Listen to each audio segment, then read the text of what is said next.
Hello everyone, welcome to our YouTube channel. आज हम बात करेंगे क्लास 10th की जो एक्सरसाइज 2.1 है उसके एक दो क्वेश्चन जिसमें काफ़ी स्टूडेंट्स को डाउट था, तो वो क्वेश्चन हम आज करने की कोशिश करते हैं। पहला क्वेश्चन था विषम धनात्मक पूर्णांक का वर्ग 8³ + 1 रूप का होता है। यानी हमें ये चीज़ प्रूफ करनी, यानी हमें एक स्टेटमेंट दी है, हमें इसे प्रूफ करना है कि विषम धनात्मक पूर्णांक का जो वर्ग होता है वो 8³ + 1 रूप का होता है। तो हम क्या करेंगे इसको करने के लिए? हमें पता है सबसे पहले कि सम पूर्णांक होता है उसको हमेशा हम 2n फॉर्म में लिखते हैं। यहाँ n की वैल्यू क्या है? पूर्णांक है।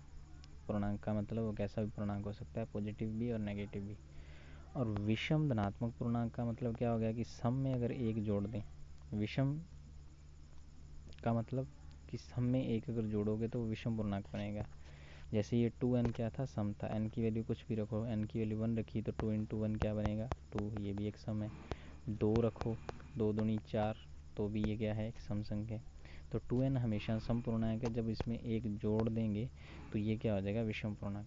अब हमें धनात्मक भी चाहिए, तो हमने जो n उठाया वो कहाँ से उठा लिया? धनात्मक पूर्णांकों में से। z के ऊपर प्लस लिखने का मतलब हमने जो n लिया है वो हम कहाँ से ले रहे हैं? पॉजिटिव पूर्णांक ले रहे हैं। अब विषम धनात्मक पूर्णांक का वर्ग करना है। हमारे क्वेश्चन में ये दे रखा है विषम धनात्मक पूर्णांक का वर्ग, तो हम इसका वर्ग करके देखेंगे। ये विषम धनात्मक पूर्णांक था हमारा, ये हमने विषम धनात्मक पूर्णांक लिया है। अब इसका हमने क्या करना है? वर्ग। तो हमने क्या कर दिया? दोनों तरफ वर्ग कर दिया। तो p का स्क्वायर बराबर, हमने इसको p लेट कर लिया, p मान लिया, तो p स्क्वायर बराबर क्या हो गया? 2n + 1 का होल स्क्वायर। अब p स्क्वायर बराबर 2n + 1 के होल स्क्वायर को अगर खोलेंगे तो ये बनेगा क्या? ये बनेगा 4n² + 4n + 1। तो p स्क्वायर बराबर कितना हो गया? 4n n + 1। हमने इन दोनों में से 4n को कॉमन ले लिया, तो 4n को कॉमन लेंगे तो यहाँ तो बचेगा n और यहाँ क्या बचेगा? 1। तो ये बन गया 4n × n + 1 + 1। अब अगर हम इसकी बात करें n × n + 1 की, तो n × n + 1 हमेशा क्या बनेगा? सम पूर्णांक बनेगा। क्यों बनेगा? हम देखते हैं कि अगर हम n × n + 1 का मल्टीप्लाई कर रहे हैं, तो n × n का मल्टीप्लाई कर रहे हैं तो n कैसा भी नंबर हो सकता है, n सम भी हो सकता है, n विषम भी हो सकता है। तो अगर हम n को सम पूर्णांक लें तो n + 1 क्या हो जाएगा? क्योंकि सम में एक जोड़ेंगे तो वो क्या बन जाएगा? विषम। और सम इंटू विषम करते हैं, सम का गुणा विषम संख्या के साथ करते हैं, तो आपके पास हमेशा क्या आता है? सम पूर्णांक आता है। तो इसलिए n × n + 1 हमेशा क्या है? सम पूर्णांक है। इसी तरह से अगर हम n को विषम ले लेते हैं तो विषम में जब हम एक जोड़ देंगे तो n + 1 क्या बनेगा? हमारा सम पूर्णांक बनेगा। और सम पूर्णांक बनेगा तो विषम इंटू सम करेंगे। जब n × n + 1 का मतलब विषम इंटू सम किया तो भी क्या आया? सम पूर्णांक। तो इसका मतलब n चाहे आप विषम लो चाहे आप सम लो, n × n + 1 हमेशा क्या रहेगा? सम पूर्णांक रहेगा। अब अगर ये n × n + 1 सम पूर्णांक है तो इसको भी हम 2q की फॉर्म की लिख सकते हैं। हमने इसको भी क्या लिख दिया? n × n + 1 को 2q रख दिया। 2q कहाँ रखना है? जहाँ पे हमने छोड़ा था इसको, ये रहा, इसकी जगह हमने क्या रख दिया? 2q। q यहाँ पे कोई भी इंटीजर हो सकता है। q कहाँ से लिया आपने? z से। अब 2q आपने रख दिया n × n + 1 की जगह, तो ये बन गया 4 × 2q + 1। 4 × 2q का मतलब 8q + 1। तो आप किसी भी विषम धनात्मक पूर्णांक के वर्ग को इस तरह से दर्शा सकते हो। फॉर एग्जाम्पल,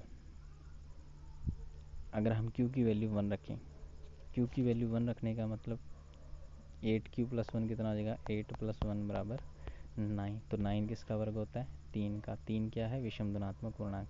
3 के वर्ग को ऐसे लिखा जा सकता है। अगर हम 5 के वर्ग की बात करें तो 5 के वर्ग के लिए हम q की वैल्यू क्या रख देते हैं? 3, क्योंकि q की वैल्यू जैसे 3 रखेंगे तो ये बनेगा 24 + 1 25। और 25 किसका वर्ग है? 25 वर्ग है हमारा 5 का। तो ये हमारा ओवरऑल क्वेश्चन था। अब किसी भी धनात्मक पूर्णांक का एक अगला क्वेश्चन है, किसी भी धनात्मक पूर्णांक का वर्ग है का घन 9q 9q + 1 और 9q + 8 रूप का होता है। तो हमने क्या मान लिया? धनात्मक पूर्णांक को इस तरह से मान लिया। धनात्मक पूर्णांक को आप कैसे भी मान सकते हो, लेकिन हमने यहाँ पे यूज किसने करना है? यूक्लिडियन प्रमेय का। तो यूक्लिडियन प्रमेय का जो कथन है उसके आधार पे ही मैंने ये सब चीज़ें लिखी हैं।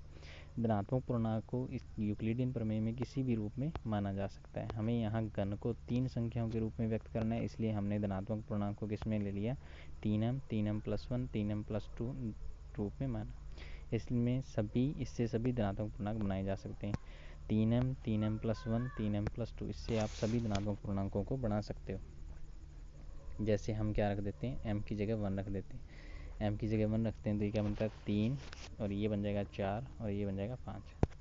m की वैल्यू अगर यहाँ बनेगा 3, 4 और 5। अगर m की वैल्यू 0 रख दें तो ये बनेगा 1, 2, 0, 1 और 2। तो इससे हम सारे के सारे धनात्मक पूर्णांक बनाए जा सकते हैं। अब हमें क्या करना है, यूक्लिडियन प्रमेय से अगर हम देखें तो इसको हमने इसी तरह से क्यों माना।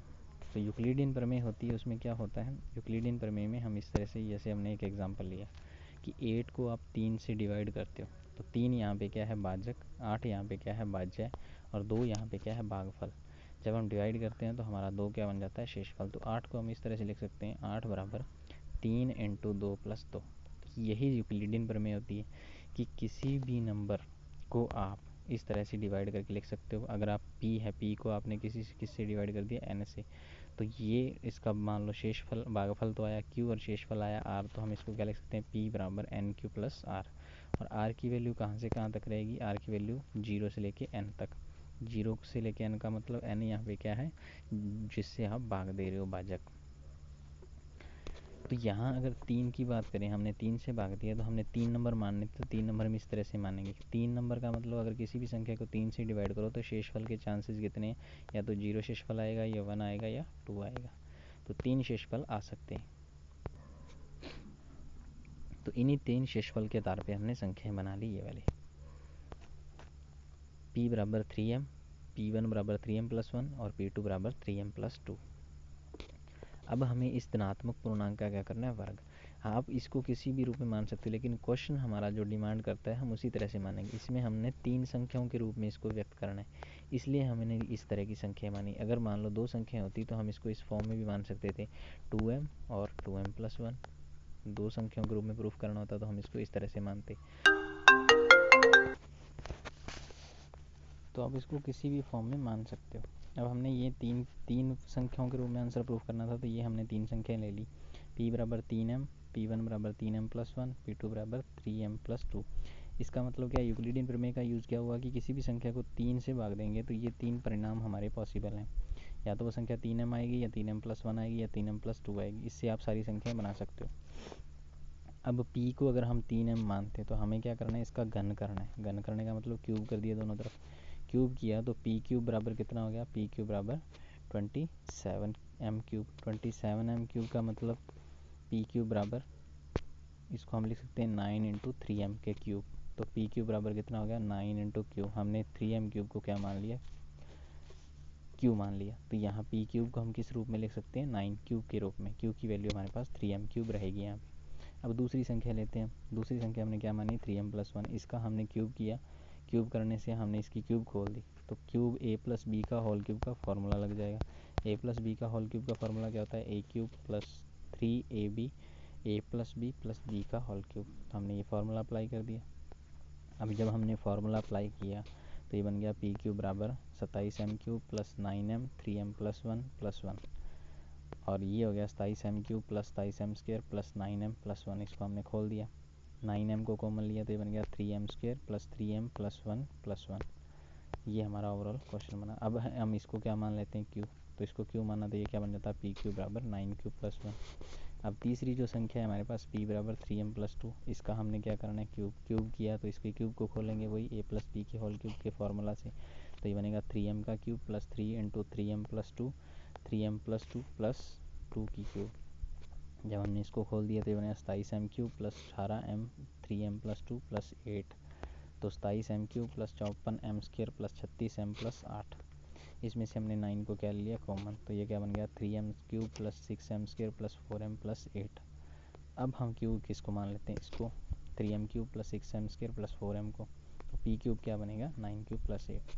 तो ये किसी भी धनात्मक पूर्णांक है उसके घन को हम 9³ + 1 और 9³ + 8 के रूप में व्यक्त किया जा सकता है।